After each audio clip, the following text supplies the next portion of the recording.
마태복음 26장 14절에서 16절 생명을 여는 경외함, 그렇게 제목을 잡았습니다.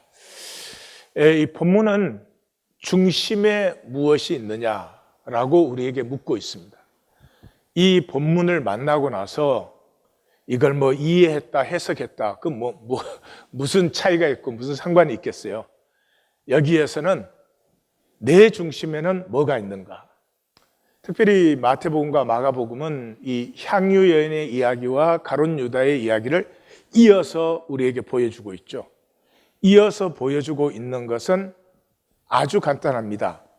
본문이 이제 그때 이렇게 시작되는데, 그때는 향유 옥합을 부었을 때 얘기죠. 그때 12 중 하나인, 이렇게 나와요. 이 12 중 하나라고 하는 것은 여인과 대조가 되죠. 예수님의 부르시고 친히 훈련시키시고 함께 하신 그런 제자와 이 여인은 연고도 이름도 아무것도 안 나오는, 이게 여기 대조가 됩니다. 그런데 그것보다 더 대조가 되는 것이 있어요. 그것은 뭐냐 그러면 이 향유 여인은 생명의 행복을 맛보고 있어요. 이 여인은 무슨 생각, 이해, 계산 그런 것이 전혀 없이 정말 하나님의 형상인 생명이 붙들림 받은 그 사랑을 지금 체험하고 있어요. 이 우주에서 이 이상 행복할 수는 없을 거예요. 그런데 그 사건을 보면서 저게 300데나리온이나 되는데 이 아까운 것을 이라고 생각하는 유다는 상당히 합당한 생각을 하는지는 모르지만 자기 생애에 어쩌면 우리 인간 역사에서 가장 불행한 시간을 자기는 지나가고 있어요. 가장 사랑으로 활짝 핀 한 행복과 가장 저주로 어두워진 불행이 여기 대조되고 있는 것을 마태와 마가복음은 우리로 보기를 원해요. 그래서 12 중에 하나였는데 가롯 유다라 하는 자가 이렇게 표현하는 것은 이 12의 가치가 완전히 소멸된 것이죠. 인간에게 있어서 이 이상의 영광이 있겠습니까? 하나님이 이 땅에 육체로 오셨는데 그때 함께하는 사람으로, 잘하고 못하고가 아니라 함께하는 사람으로 그렇게 부르심을 받는 이상 영광이 인간에게 어디 있겠어요? 근데 그거를 다 패해버렸습니다.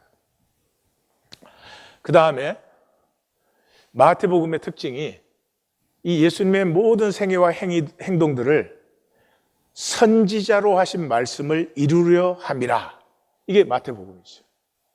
그런데 향유 옥합 여인의 사건도 시편 23편 5절이 내 원수의 목전에서 내게 상을 베푸시고 기름을 내 머리에 부으셨으니 내 잔이 넘치나이다 하는 아주 완전한 성취입니다.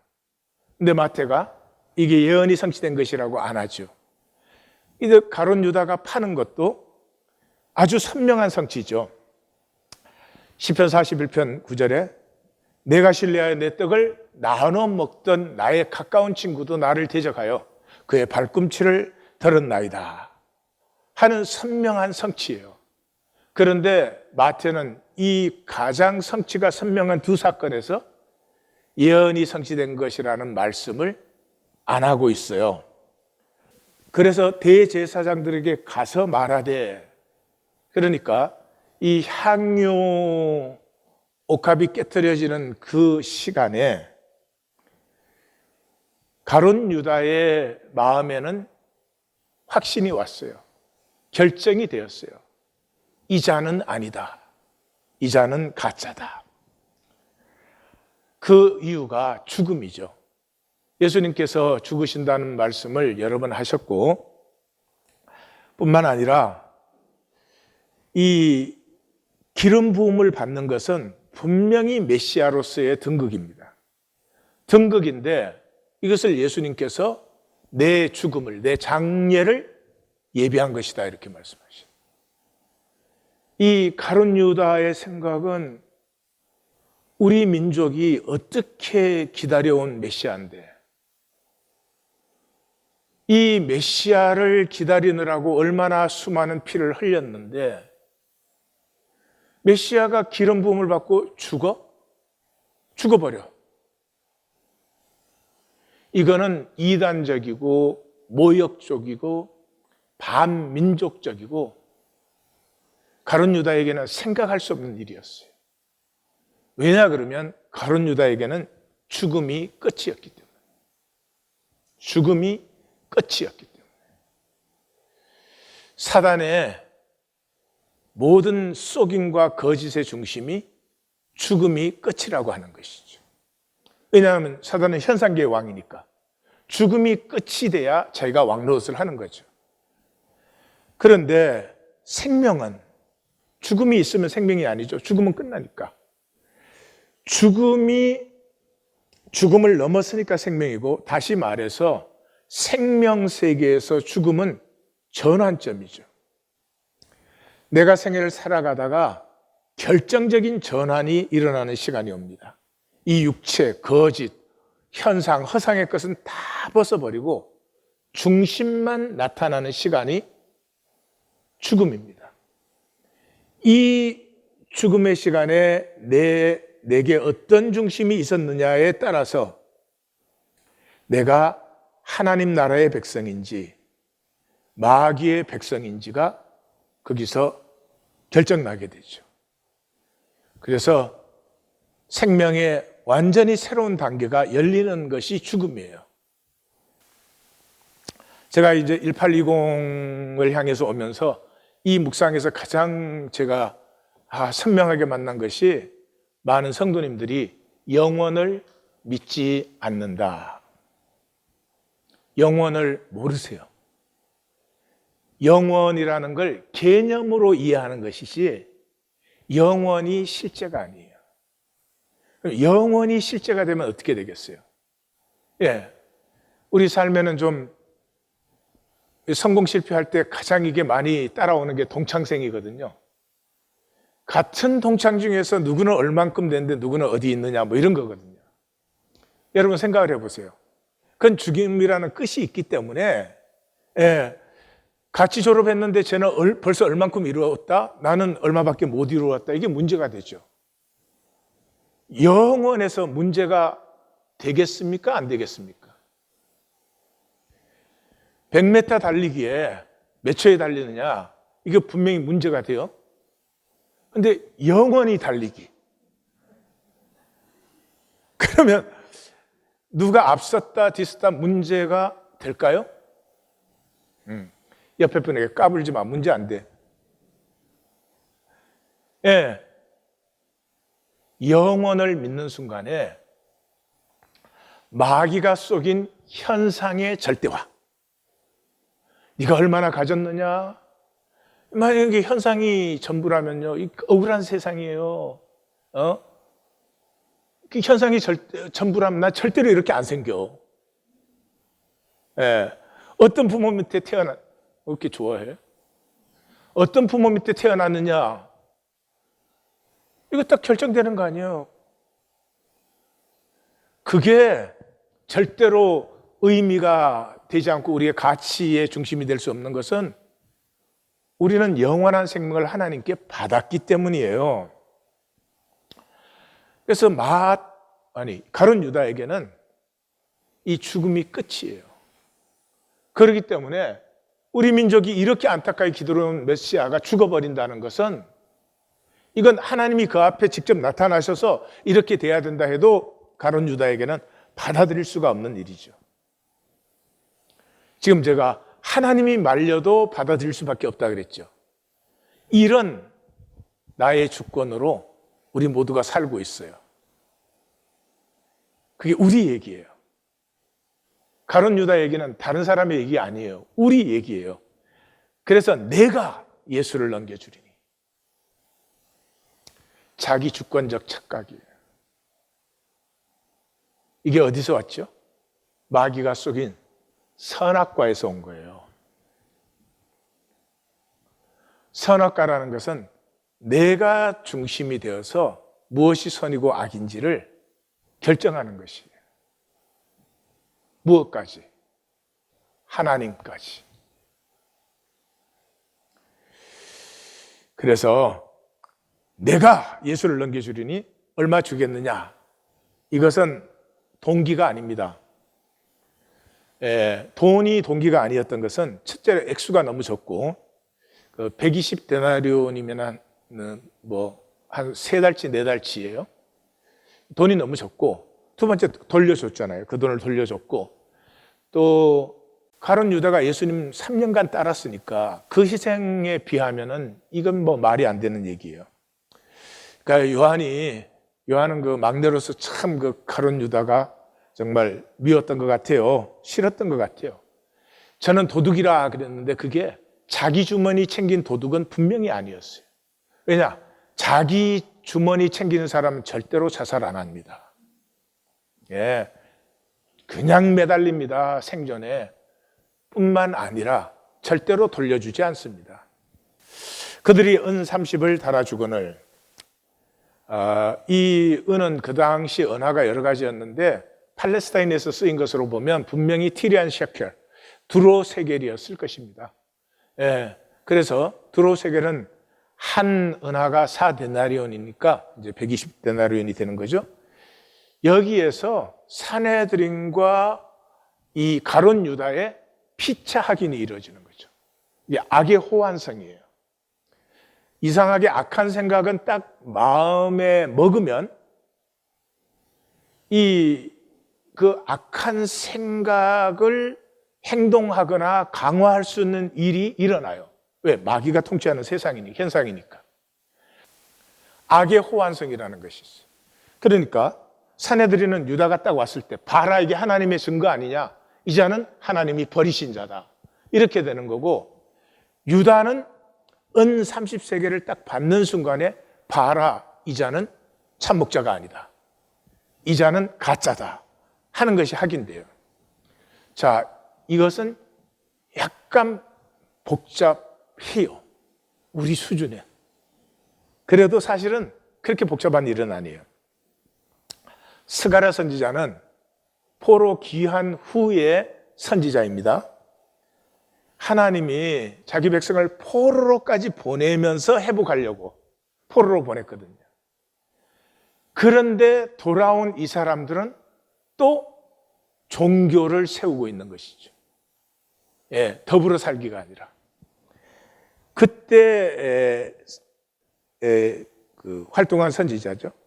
그래서 스가랴서 11장은 거짓 선지자들은 뭐 힘과 능력을 보여주고 뭐 온 세상을 자기네들이 컨트롤하는 것 같아요. 그 다음에 참목자가 나와요. 그 참목자는 말씀으로 백성을 인도하려고 해요. 그 다음에 이제 끝에 이렇게 말해요. 내가 그들에게 이르되 너희가 즐겨 여기거든 내 품삯을 내게 주고 그렇지 아니하거든 그만두라. 그들이 은 30세겔을 달아서 내 품삯을 삼은지라. 그러니까 그 다음에 여호와께서 그러니까 여기 내가 그들에게 나는 여호와죠. 여호와께서 내게 이르시되 그들이 나를 헤아린 바 그 삭슬 토기장이에게 던져라 하시기로 그 은 30개를 여호와의 전에서 토기장이에게 던졌다. 토기장이는 이제 용광로 불풀물을 가지고 있죠. 그러니까 백성들이 참목자를 가짜라고 인정한 것이죠. 그래서 뭐 심지어 모욕한 것이다 그렇게 해석하는 분도 있지만 어쨌든 간에 이 참목자를 가짜 목자로 백성들은 배척을 했기 때문에 그 돈은 용광로에 던져서 녹여버려라 이렇게 한 것이죠. 그러면 그 은 30이 무엇이냐? 출애굽기 12장에 보시면 남종이나 여종을 속아받아서 죽이면 30세겔을 물어주어라. 그러니까 노예값이에요. 종의값이에요. 자, 여기에서 이제 구약 역사를 다시 한번 생각해 보십시다. 일단 사내들이는 사두개인들이 중심이죠. 제사장들. 사두개인들은 모세 오경만 믿는 사람들이에요. 그러니까 스가랴 선지자, 포로 전 이사야, 예레미야는 두말할 것도 없고 귀한 후 선지자들은 이건 뭐 선지자로 인정도 안 하는 사람들이에요. 그러니까 스가랴 선지자를 몰랐을 것입니다. 뭐 알았어도 또 제대로 읽지 않았겠지만 오경만 인정하는 사람이었어요. 그러니까 오경에 의하면 은 30은 가짜의 값, 노예의 값, 절대로 주인의 값이 아닙니다. 자, 그런데 그 당시에 바리새인들은 선지서도 인정을 했어요.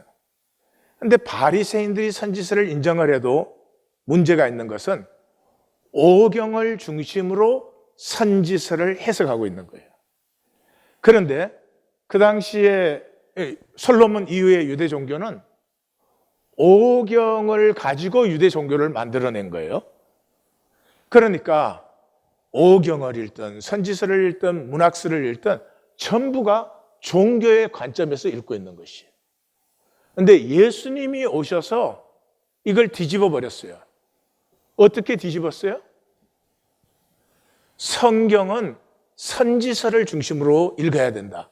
그래서 예수님의 말씀도 예수님의 모든 행위도 선지서의 말씀을 중심적으로 이루신 거예요. 그 말은 뭐냐 그러면 너희가 모세 오경 가지고 종교 만들었는데 하나님이 원하시는 건 종교가 아니고 하나님의 긍휼이야. 이게 선지서의 핵심이에요. 선지서 중심이 호세아인데 호세아 6장 6절을 마태가 2번 인용을 해요. 갈릴리 사역에서 두 기둥을 딱 세워요. 그게 뭐예요? 나는 종교를 원하지 않고 긍휼을 원한다. 이 긍휼에서 피어나는 게 함께 살기예요. 서로를 불쌍히 여기고 하나가 되게 하는 거예요. 부부도 긍휼히 여길 때 하나가 되는 거예요. 서로에게 잘해줄 때 아니에요. 잘해줄 땐 편하고 좋아. 그렇지만 그거 갖고는 하나 안 돼. 돈 많이 벌어줘서 하나가 안 돼. 그래서 예수님이 하신 게 뭔지 지금 보이세요? 솔로몬 이후에 이게 종교가 됐는데 이 종교의 모든 정당화를 어디서 끌어냈어요? 모세 오경에서 끌어냈어요. 그리고 아예 사두개인들은 모세 오경 외에는 다 부인해버렸어요. 그런데 예수님이 하신 일은 선지자를 중심으로 모세 오경을 다시 읽어봐. 거기 어디에 종교 만들으라고 돼 있어. 같이 살으라고 돼 있지. 그래서 이 예수님 당시의 남은 자들, 이 세례 요한의 공동체를 중심으로 남은 자들이 마태복음 앞에서 보니까 무엇을 나누고 있는 사람들이었죠? 이사야 35장의 비전을 나누고 있는 사람들이었어요. 그러니까 이 사람들은 누구였어요? 그 시대에 선지서를 중심으로 구약 성경을 읽어내고 해석하고 그 삶을 살려고 하는 사람들이었어요. 그래서 여기서 예수님을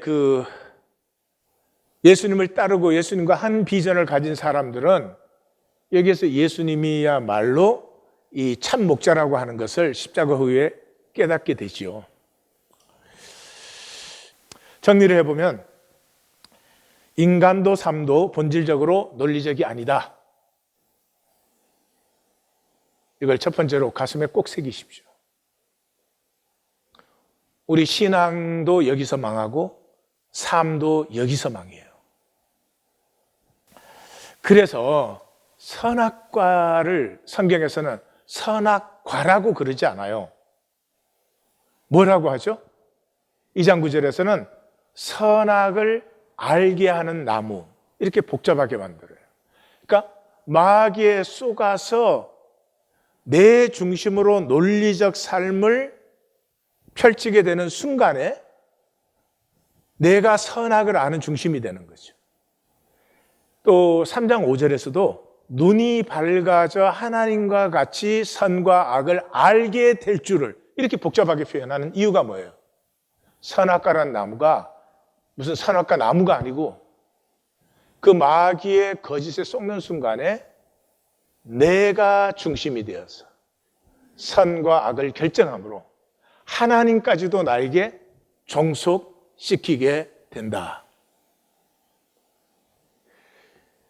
그러니까 논리적인 삶을 살면은 어떻게 되죠?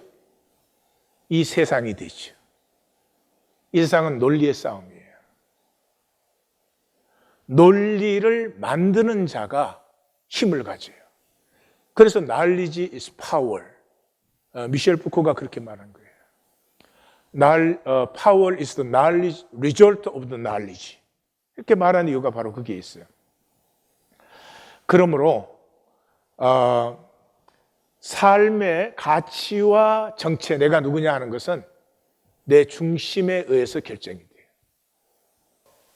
마귀가 우리를 거짓으로 속였는데 이 속임이 우리의 중심이 되는 이유는 마귀의 악을 막 살인하고 사기하고 막 이 거짓말 맨날 하고 이런 악이라면은 그거 많은 사람이 안 받아들일 거예요. 근데 마귀의 악이 뭐예요? 속인 악이? 생존이에요, 생존. 야, 살려면 어쩔 수 없다는 거죠.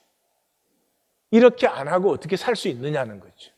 생존의 필요라는 거죠. 근데 여기서 거짓이 뭐예요? 생존은 우리의 일이 아니에요. 하나님의 일이에요. 그러니까 생존에 문제가 있으시면 하나님을 수하시면 돼요. 소송하세요. 예? 내가 언제 보내달라 그랬냐, 뭐 여기 보내라 그랬냐, 저기 보내라 그랬냐, 예? 날 남자로 보내라 그랬냐, 여자로 보내라 그랬냐. 나 보낸 게 때문에 지금 골치 아파. 이것만도 힘들어. 근데 보냈으면 책임을 져야지. 예? 고작 보내놓고 이거밖에 못해요? 하나님 좀 다시 해보시오. 그러시면 돼요. 생존은 우리의 일이고 아니고 하나님의 일이에요. 우리의 일은 뭐예요? 사랑이에요, 사랑. 하나님께서 내게 주신 모든 상황과 섭리 속에서 생존, 나를 지키는 것이 아니라 어떻게 하면 내가 복이 될까? 이렇게 바뀌는 순간부터 마귀는 힘을 잃어버리고 하나님의 말씀과 성령의 은혜는 능력이 되어서 약속의 세계가 우리 앞에 펼쳐지기 시작하는 것입니다. 그 생존의 또 하나의 속임수는 뭐냐 그러면 여기 생존이라고 할 때는 살아남기 아니에요. 살아남기가 아니고 불필요한 욕심이에요. 마귀가 우리에게 불안을 딱 심어버렸기 때문에 남보다 강해야 된다.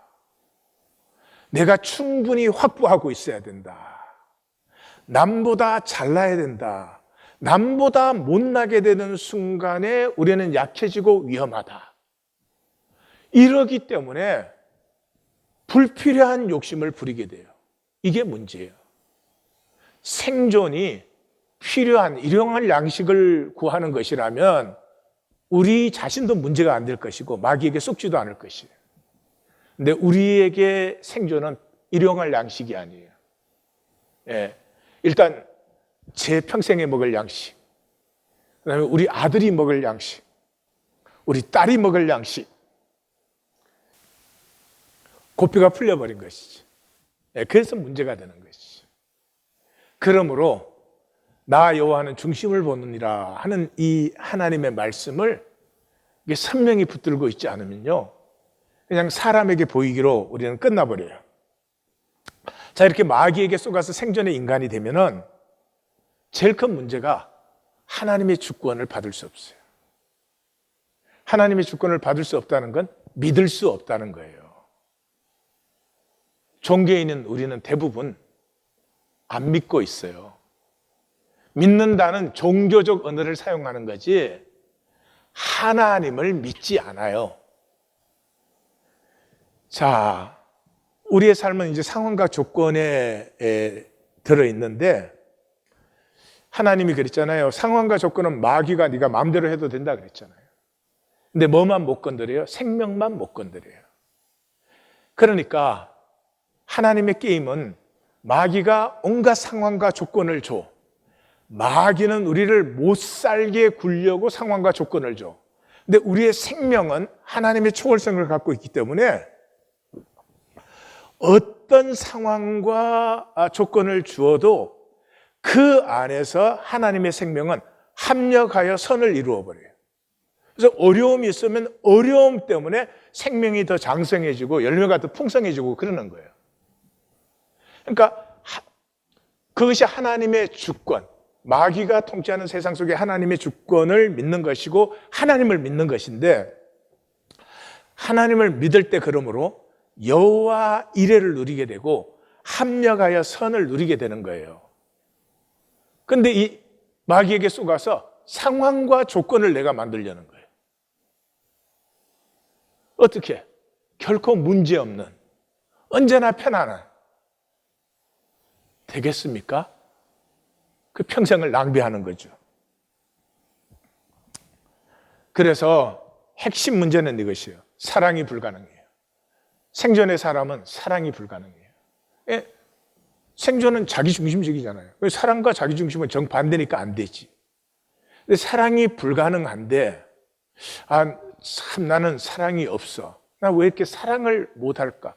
나 왜 이렇게 사랑에 메마를까? 이러면 그 마귀는 거짓이기 때문에 마귀의 속임이 탁 박살이 나는데, 우리는 사랑이 불가능하면 이걸 착 비틀어요. 그러니까 미움은 비틀린 사랑이에요. 예, 미움은 싫어하는 게 아니에요. 착각해요. 싫어하면 미워한다고. 그러면 짜장면과 짬뽕 중에서 짬뽕 싫어하는 사람은 짬뽕을 미워하지. 예, my case finish here. 미움은 싫어하는 게 아니고요, 에고의 존재 방식이에요. 에고는 본질이 없잖아요. 텅 빈 허무의 거짓이에요. 그러니까 존재할 수 있는 방법은 미워하는 자가 생기면 돼요. 예, 미워하는 자가 생기면 돼요. 그래서 역사에서는 항상 대적이 필요해요. 주적이 있어야만 되는 거죠. 예. 우리는 우리가 하는 것을 알지 못해요. 우리의 중심을 스스로 속여놔요. 우리는 돈을 좋아해요. 근데 돈 좋아한다 그러세요? 그리고는 나의 거짓을 스스로 부인해요. 그리고 자기 거짓에 자기가 쏘가요. 그래서 우리가 하는 것을 스스로 알지 못해요. 가룟 유다 문제도 기독교는 종교 집단이 돼서 가룟 유다는 막 이게 마귀의 화신, 이게 막 있을 수가 없는 악인 막 이런 식으로 해놓고는 우리의 집단 전가, 우리는 향유 여인은 아니지만 가룟 유다다, 여도도 아니야. 그러면 우리는 이제 괜찮아진 거죠. 그럼 우리의 중심에는 뭐가 있어? 사랑이 있는 것도 아니고 악이 있는 것도 아니고. 이런 식으로 해결을 해버리는 것이죠. 그래서 예수님이 오늘 밤에 너희가 다 나를 버리리라. 예수님은 제자들을 보시잖아요. 근데 제자들은 부인하죠. 몰라요. 아버지여 저들의 죄를 사하여 주옵소서. 자기들이 하는 것을 자기들이 알지 못함이니이다. 전혀 알지 못해요.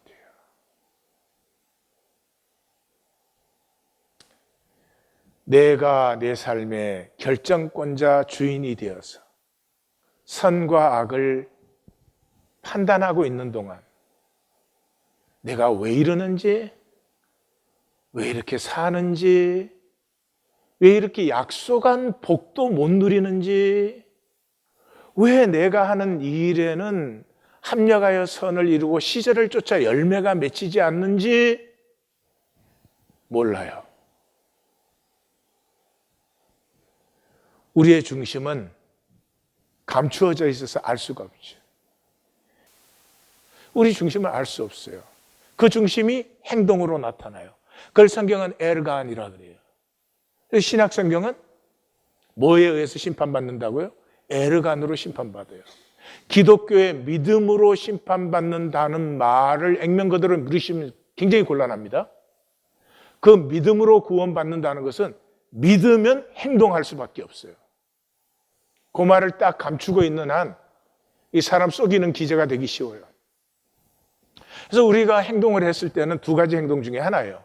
하나는 엄밀히 보시는 내 아버지 앞에서인 것이든지, 하나는 사람에게 보이려고 한 것이든지, 이 나님이 어디에서 나눠져요? 중간에 지식이에요. 지식이에요.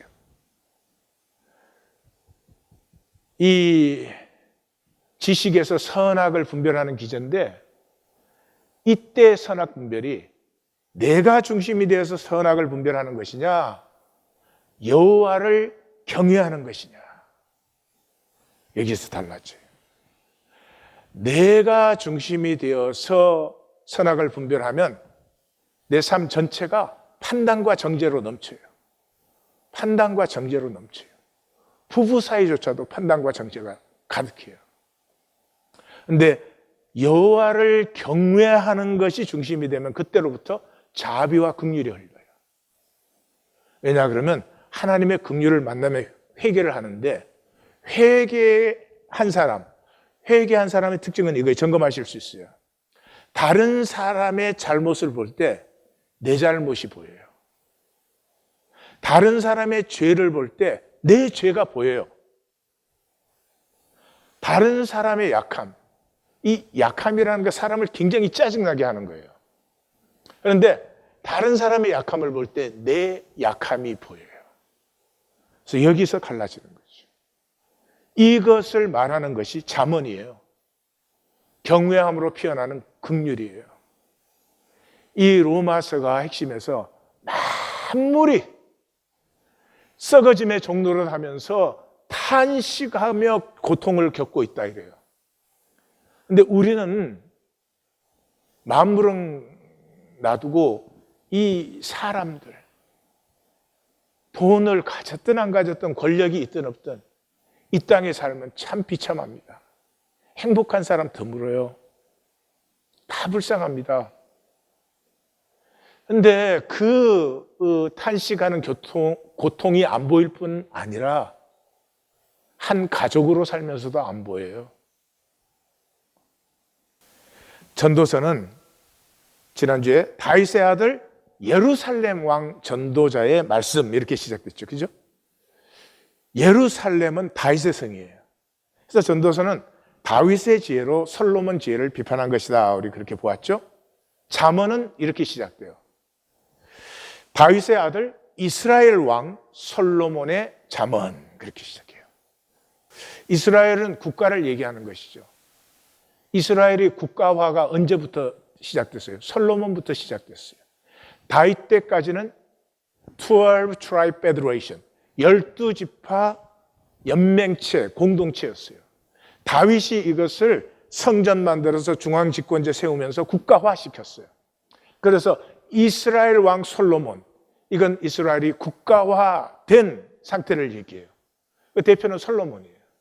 그러니까 잠언을 솔로몬이 적었다 그 말은 국민교육헌장을 박정희 대통령이 적었다, 그거나 마찬가지예요. 박정희 대통령의 이름으로 공포되는 것이죠. 몰라요. 혹시 또 직접 적었는지도. Who knows? 예.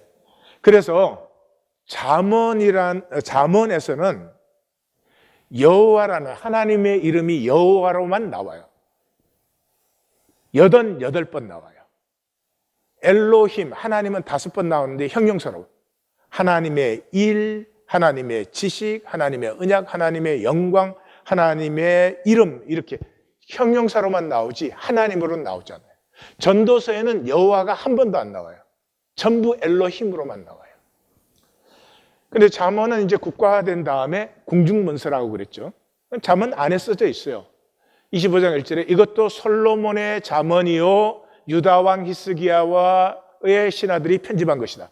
그러니까 여기 솔로몬의 잠언이요, 이건 솔로몬이 썼다는 말이 아니고 이 책의 타이틀을 솔로몬의 잠언이라고 준 것이에요. 고대에는 전부 책을 쓰면 유명한 사람의 이름을 앞에 붙였어요.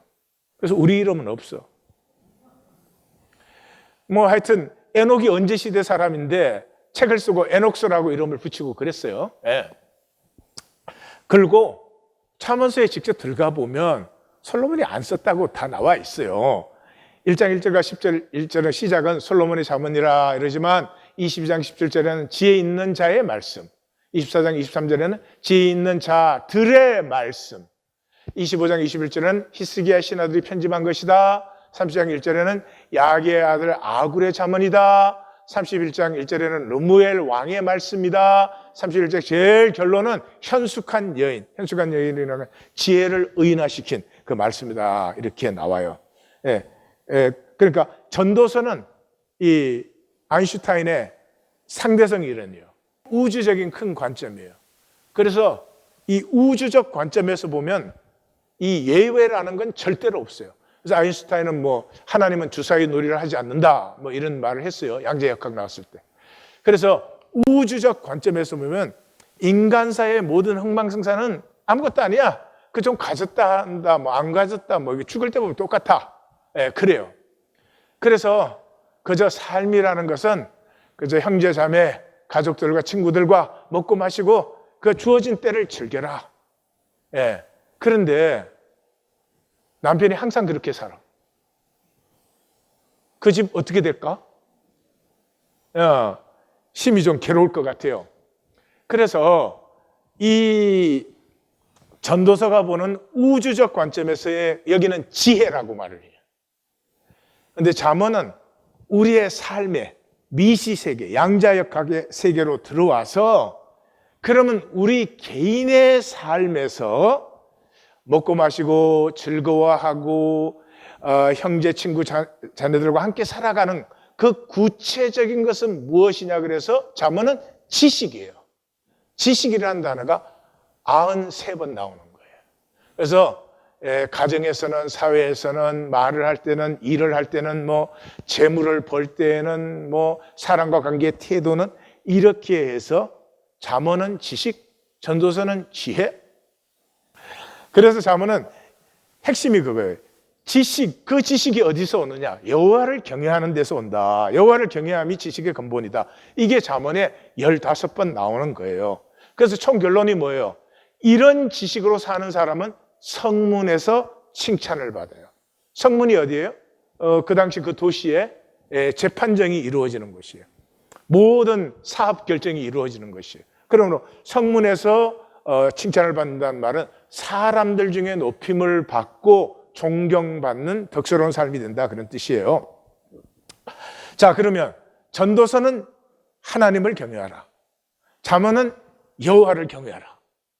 우리 어떻게 해? 우리는 다수결로. 자, 이 하나님파와 여호와파. 그래서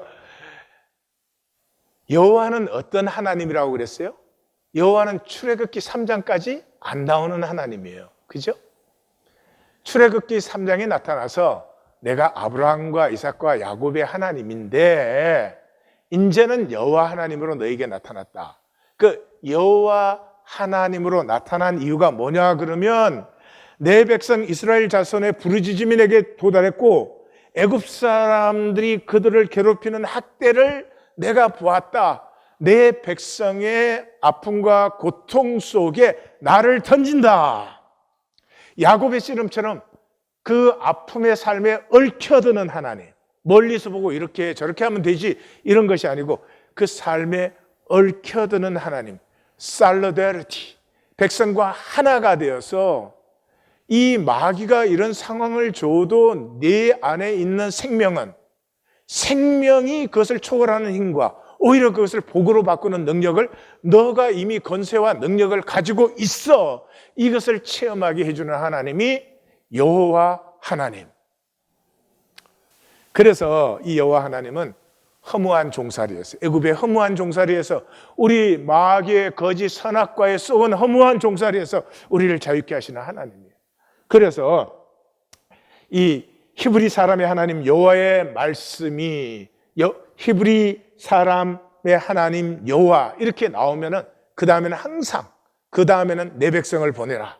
내 백성을 자유케 해라 하는 말씀이 같이 나오는 것이에요. 그래서 이 가슴에 긍휼이 있을 때까지는 생존뿐이에요. 아까 생존이 살아남는 게 아니고 불안을 심어놨기 때문에 남보다 어떻게 하든지 더 강해야 되고 남보다 어떻게 해야 되는지 더 잘나야 되고 이런 허무맹랑한 욕심에, 돌로 떡을 만들고 이런 허무맹랑한 욕심에 사로잡혀 있게 했다 그랬죠. 그래서 혈육이 자유할 수가 없어요. 자유한 길은 하나님의 긍휼을 만날 때까지, 하나님의 긍휼을 만날 때까지 내 아픔에 나와 하나가 되어주시는, 이때 비로소 인간의 가슴도 긍휼이 피어나요. 인간에게서 긍휼이 피어날 때가 인간이 하나님의 모습에 가장 가까운 때예요. 예수 그리스도의 십자가는 한마디로 하면 하나님의 긍휼이 나타난 거예요. 성경적으로 하면 여호와 하나님, 진리로 창조하시고 인도하실 뿐만 아니라 아프고 고통당하는 우리의 삶에 자기를 던지셔서 우리와 하나가 되셔서 함께 걸어가면서 진정한 나를, 이 모든 것을 이길 수 있고 넘어설 수 있는 하나님 형상의 능력과 권세를 가진 나를 내가 만나고 새롭게 피어나게 하시는 이 하나님의 긍휼을 만나게 하는 것이에요. 그래서 이 긍휼을 만난 사람은 두말할 것도 없이 긍휼의 디아들 사이드는 회개예요. 반드시 회개예요. 회개를 했다는 말은 수치와 불안해서, 내가 마귀에게 쏘갔을 때는 수치와 생존이 내가 지켜야 되는 건 줄로 거짓으로 쏘갔다니까요. 근데 거기서 자유케 되면서부터 자비와 긍휼이 피어나요. 그게 제가 말씀드린 것처럼 너의 죄를 볼 때 나의 죄가 보여요. 너의 아픔이 보일 때 거기서 나의 아픔을 만나요. 여기에서 인간은 드디어 하나님 형상이 피어나고 하나님의 영역, 종교에서 말로만 하던 그 실제를 누리는 자리로 들어가요. 우리 하나님 교회는 A Church on the Way, 이 개척 때부터 시작했어요. 끝없이 구하고 찾고 두드렸습니다. 이유는 간단하죠. 기독교에 성화가 없으니까 평생을 믿어도 성화되지 않아요. 수많은 설교를 듣고 평생 교회를 다녔는데 근본적으로 새로워지지를 않아요. 왜냐 그러면 기독교는 목회조차도 성공이 힘이에요. 그러면 어떻게 십자가의 예수를 믿는다고 감히 말을 해요?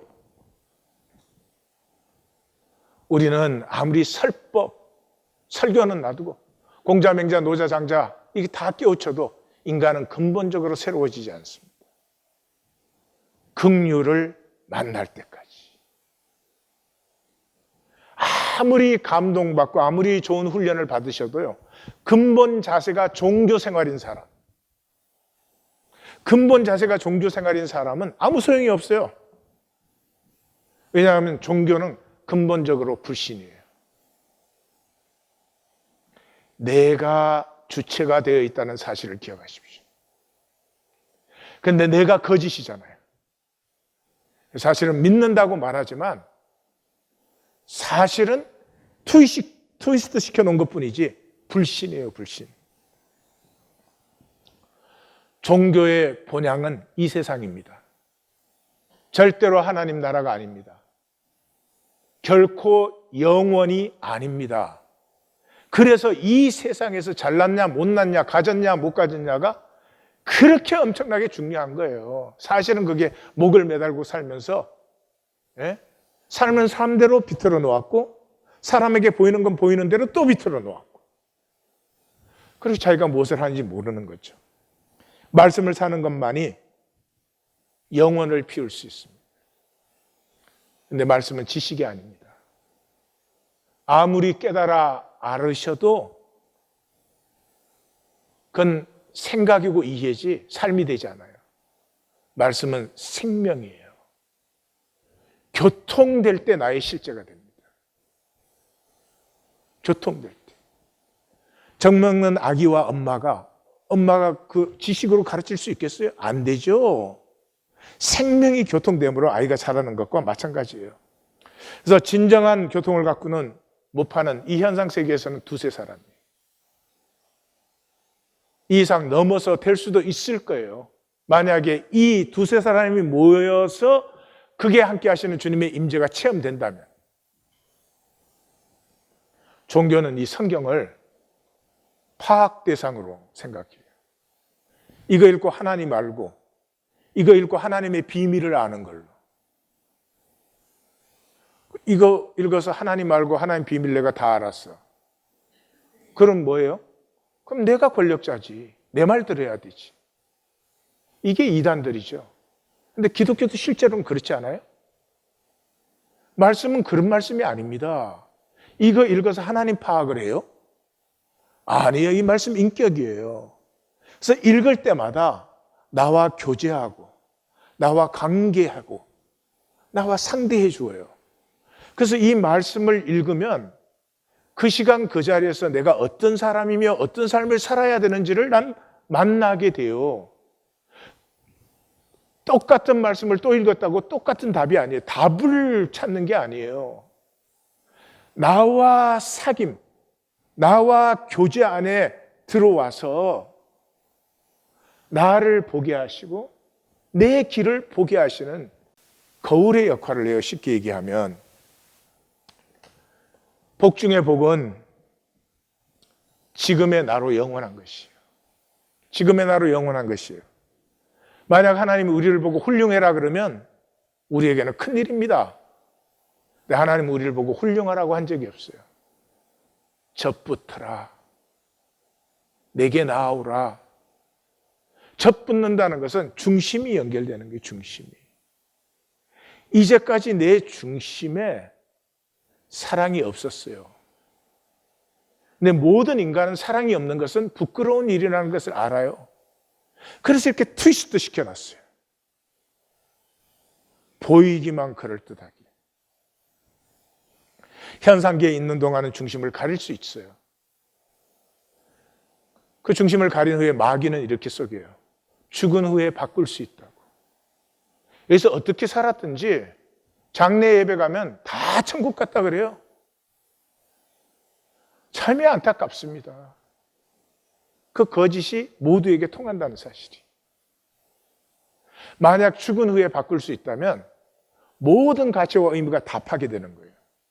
내가 여기서 어떻게 살았든지 딱 죽었어. 그래서 육체 벗어서 거짓 다 벗고 본질과 생명만 남았어. 거기에서 본질과 생명 택하지 않을 사람이 누가 있어요? 그래서 내가 그 진리를 택했다. 그럼 내가 살아온 생애는 아무 상관없는 거 아니에요?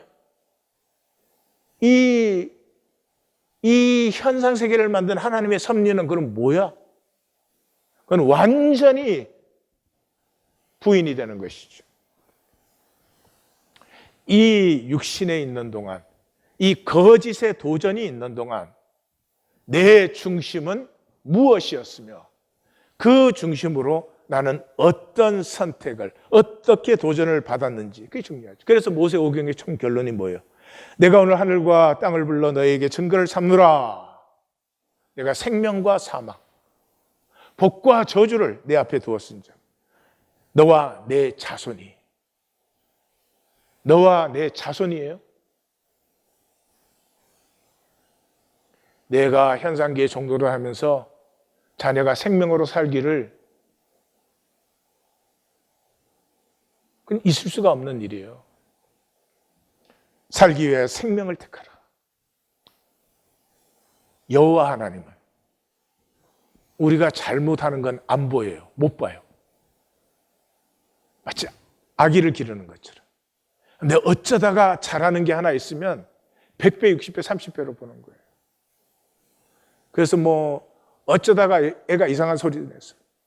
근데 막 아빠가 퇴근하고 오면 얘가 오늘 엄마라 그래서 엄마. 애가 숨 좀 잘못 쉰 건데. 성경의 말씀은 말이죠. 혼자 아무리 깨달아야 큰 이해에서 끝나죠. 성경은 그런 대상이 아니에요. 더불어. 그 말씀을 읽고 묵상과 살아본 경험, 실패를 서로 나눌 때, 이게 교통되기 시작할 때, 나는 내게 사랑이 없다는 것을, 나는 내 중심은 욕심이라는 것을 우리는 절대로 부인 못합니다. 혈육은 예외가 없어요. 절대로 직접 못 만나요. 만나면 머리에 이해로 슬쩍 스쳐보내버려요. 이걸 만날 수 있을 때가 언제예요? 같이 나누는 형제, 자매가 그것을 만날 때. 간접적으로는 우리가 만나기 시작해요. 그래서 이게 합력하여 선을 이루고 덕을 세우는 거예요. 맞아, 저 아픔. 내가 거짓일 때 저런 아픔을 겪었지. 그래서 두세 사람이 모인 그곳에 말씀이 생명 에너지화 되어지죠. 그래서 여호와를 경외하는 자는, 경외하기 위해서는 먼저 앙망이 필요합니다. 바라봄이. 오직 여호와를 앙망하는 자는 새 힘을 얻으리니 독수리가 날개치며 올라감 같을 것이요 다른 박질하여도 곤비하지 아니하겠고 걸어가도 피곤하지 아니하리로다. 아멘. 기도하십시다.